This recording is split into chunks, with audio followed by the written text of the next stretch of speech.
Hello, I am Palmer Smitherman, and we are continuing with the study of the Book of Malachi. This is session number 15, and in this session, we're going to be entering into the study of section number 4 in Malachi.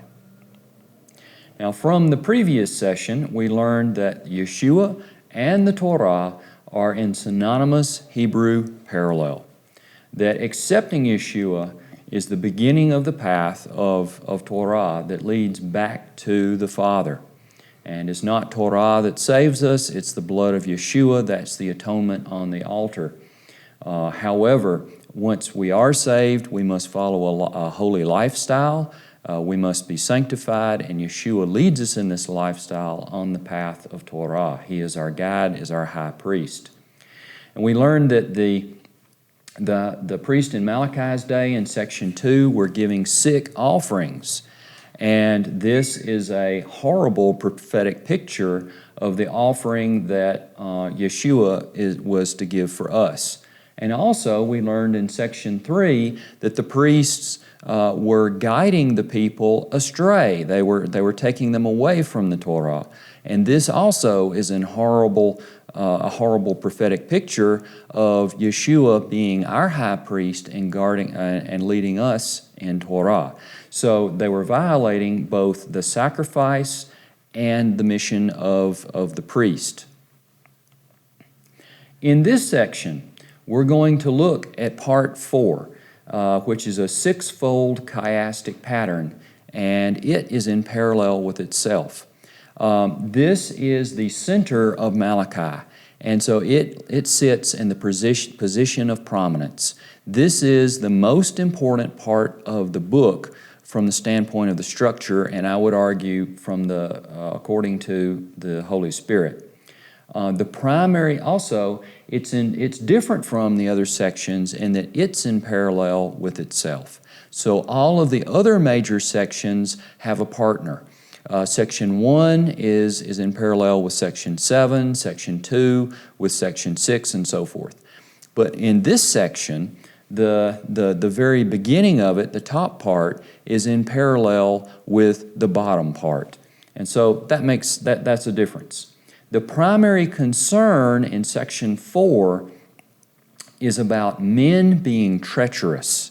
Specifically treacherous against their wives because they're divorcing them, and treacherous against God because they're marrying outside of the faith. Treachery, there are two key words here, treachery and taking heed, or deal treacherously and taking heed. And these we're going to see are the concepts of the Ra and the Tov that are in opposition to one another in this section. So let's take a look at the overall structure. It is a six-fold chiasm, so it has a double center. When you see the double center, that usually means that the position of prominence is not in the center, not always, but usually the position of prominence is on the outside, not on the inside. So on the outside, what we see, he says, why is every person treacherous? And this is the first part 1. And then in part 6, he says, now make certain you guard against treachery.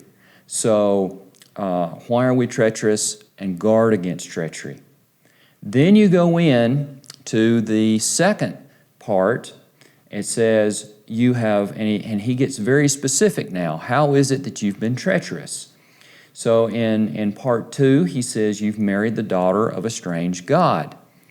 And then in part 5, he says you've divorced the wife of your youth. Now, this doesn't necessarily mean that it's the same person doing both of these.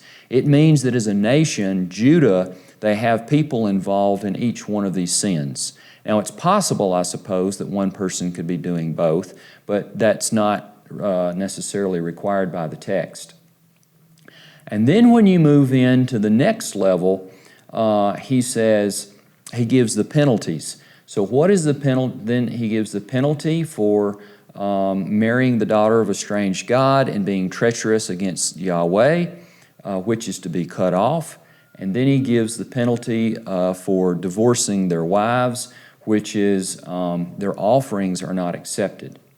So let's take a look a little more closely at this parallelism so that you can see specifically what I'm talking about.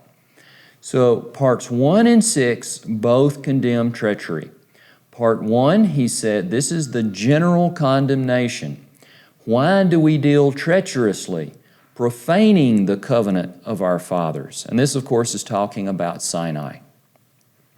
And then we reflect around the center and we look at part 6. And he encourages against it. He says, therefore, take heed to your spirit, that you don't deal treacherously. So these two then are the opposite. I guess if you will, you could consider them antithetical. You're dealing treacherously, don't do it. Now let's look at parts 2 and 5. So we saw what the specific problem, the general problem was. They're dealing treacherously. But what is the specific problem that we're getting into? In part 2, he says, Judah has profaned the holiness of Yahweh and has married the daughter of a foreign god. And so they're accepting not only are they marrying these pagans that are in the land, but almost certainly they are being pulled away to idolatrous practices. So there really wasn't an issue with marrying someone who was not a Jew if they convert to Judaism and they're following Yahweh. At least that's my understanding. But if you say, well, I'm going to worship Yahweh, but I'm also going to marry someone and have children with them, and we're also going to worship this other God, and whatever you do, whether you worship that God or Yahweh, all of this is good, then he's saying this is being treacherous against me. And in part 4, he says, you've been treacherous against your wife, because Yahweh is witness between you and the wife of your youth, against whom you have dealt treacherously by divorcing her. So they've divorced their older and faithful Jewish wives, and they're marrying these young and attractive pagan wives. Parts 3 and 4 are the penalties. So in part 3, what we see is Yahweh will cut off the man who does this, the man who marries this young attractive pagan and says, well, and then comes and gives an offering to Yahweh at the temple. And this particular word, according to one of my commentaries, means either he will be killed or that his line, his children, will not continue. Now, in parallel with this is what happens as a result of them divorcing their wives. He says, you cover Yahweh's altar with tears, with weeping, and with sighing. Now, this sounds like it's the wife who's weeping, but actually, I believe, according to my commentaries and after looking at it a long time, it's the man who's weeping. And this is because Yahweh no longer regards his offering, meaning that things are not going well in his life, and Yahweh is no longer there to help him. So when he comes and he offers his sacrifices, for forgiveness or for peace offering or to beg Yahweh's favor to help him, it's not happening. So where does this come from? Let's take a look at these issues one by one. Let's start with the first one, marrying pagan wives. This is in the Torah in Deuteronomy chapter 7. And I didn't have to draw it as a triplet, but the structure looks so lovely that I decided to do it anyway. It says, you shall not make marriages with them, meaning the pagans or those who don't believe in Yahweh. You shall not give your daughter to his son, meaning your pagan neighbor, nor shall you take his daughter, his pagan daughter, for your son. So it doesn't matter which way you want to go, you're not going to mix. You're not going to do it. Now, interestingly enough, we see that this is reflected in the writings of the Apostle Paul. Now, Paul is talking about widows. He says, but if the husband is dead, she, the widow, is free to be married to whomever she desires, but only in the Lord. So we see the same commandment coming in the apostolic scriptures that we see in the Torah. And actually, I believe the reason that Paul gives this is because he's coming straight out of Torah. He's reiterating the Torah here. So for us, this is important in our day because for those who truly believe in Yeshua, there are a lot of people in our society that are secular humanists, and they do not follow the way of Yahweh. They do not go to church, read their Bible, or believe that following Jesus is something that is worthwhile. And they believe in evolution, they believe in science, and so for someone who is bound to Yeshua to marry someone like that is not permitted according to the Scriptures, and especially if they're from a different faith, such as Islam. And this is my opinion. This is not like the difference between an Episcopal marrying a Presbyterian. This is a question of, do you belong to Yahweh through the blood of Yeshua? So God gives the reason for this in the Torah in Deuteronomy chapter 7. And he says, for he, meaning your new pagan father-in-law, will turn away your son from following me, that they may serve other gods, meaning your sons. So if you have your son marry the pagan lady, then she is going to turn the son away, and he's no longer going to follow Yahweh. So Yahweh's anger would be kindled against you, and he would destroy you quickly. So now we have the punishment coming. This is something Yahweh does not want to do. So, and it has to be because Messiah is coming through the Jewish line. And so if the Jews became completely mixed with the pagans to the point that they were no longer following Yahweh, it wouldn't be possible for Messiah to come through that line and for us to have the gospel. But likewise, this is really a danger to an individual person following Yahweh because it takes them off the path of life. And so it takes them to idolatry and to the anger of God. Now, Ezra commented on this. He led the second return back to Judah, and when he came back, he found that this practice was just pervasive. It was everywhere. And in fact, it was from the leaders all the way down to the common people.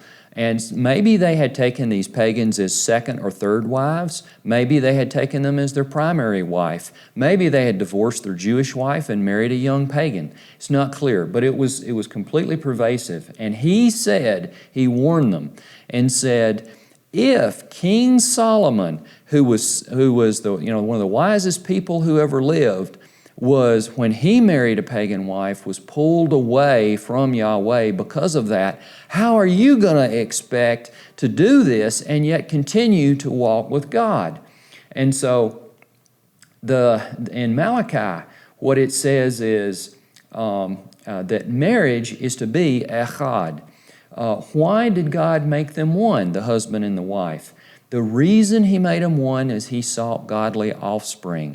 So what he's really after here, he's really after continuing that line. And I think that's just as valid today as it was back then. He wants the line of godly people to continue. So if you have one person of one faith and another person of another faith, and you have children, then what are those children going to learn? What are they going to believe? You're not echad. And it said that in Amos 3:3, do two walk together unless they have agreed? Well, of course, the answer is no. So how are you going to walk together with your spouse if you're not agreeing on who God is or even if God exists? So in Genesis, it says, that God made them echad, that for this reason a man shall leave his parents, and he shall cling to his wife, and they shall be made one. And what God makes one, don't separate. So I was listening once at a Christian conference to a lady who was speaking about Christian relationships, and it was the question and answer session. And there was a young lady who came up and asked a question. She said, I'm Protestant, she was Pentecostal, and her boyfriend was Catholic. And she said, is it wrong for us to get married? And the first thing that comes to my mind is well, chances are he may not really know the Lord, and so in that case, that's not going to be good. But the speaker did not answer it that way. I thought she gave a really good answer. She said, if you're to be married and you both know Yeshua, then God's purpose is to make you echad. He's to make you one. And the question of whether or not you should marry him depends on how is it that the two of you could be one together under Yeshua. Now, there's another aspect to this that gets a little sticky. So we've been talking about if you're single, who are you permitted to marry? However, there are cases in the apostolic scriptures where the gospel was going out across the whole earth. People were already married. They heard the gospel, and one spouse would respond, the other spouse would not. So now I've become a Christian, and the other lady is, my wife is not a Christian. Do I divorce her? Because now I'm concerned she may lead me away from Yeshua. What does Paul say? He says in 1 Corinthians, if any brother has an unbelieving wife, let him not leave her, because in this kind of a marriage your children are holy. Very interesting. It only takes one believer to make the children holy, to make the children sanctified. Yet if the unbeliever departs, let there be separation. The brother or the sister is not under bondage in such cases. For how do you know whether or not you will save your spouse? So now the emphasis is not on, will they lead me away? The emphasis is on, can I bring them to Yeshua? And this brings up a little bit of a dilemma. And it's very interesting, because it's the very opposite approach used by Ezra in the book of Ezra. So when Ezra came back to Israel, and he led the second return, and he found that there were so many people who were marrying the pagans and intermarrying, and he said the children cannot even speak Hebrew. They speak the language of their mother or the pagan person. And then he sits before the Lord and he weeps and he prays. And so one person comes to him and makes a suggestion and says, this is against the Torah, but the Torah permits divorce. So maybe the way that we can solve this problem and not incur God's wrath is that we can have everyone divorce their pagan wives. And so this then is a case where, okay, the Jewish people are coming to faith, but the pagan spouse is not coming to faith. And so it's kind of similar to what you see in Paul's writings. Now I want to emphasize that if the wife or the pagan had decided to become a Jew, I don't think there would have been a problem. The issue here is in the mixing of gods, because these guys, as far as I can tell, they were worshiping these other gods, and they were participating as a family in multiple religious activities of both communities. So Ezra's solution was, he stood up and said, you've trespassed and have married foreign women. This is true for Paul as well. To increase the guilt of Israel. Now therefore make confession to Yahweh. So good so far. But then he says, and do God's pleasure, separate yourselves from the people of the land and from the foreign women. Divorce them. So what I find interesting about this is God himself doesn't speak. This is Ezra saying, this according to Torah is what we should do. So how then do you reconcile what Ezra's doing here with what Paul says in his epistles? It would appear that Paul is actually overturning the Torah, and that he's saying, no, we shouldn't do the Torah anymore. We have a better way. Once married, always married. Well, thankfully, it is Yeshua who resolves the difficulty for us as to whether or not the Torah should be overturned in this case. So, by the way, where Ezra is coming from is Deuteronomy 24, and this is where the Torah permits divorce.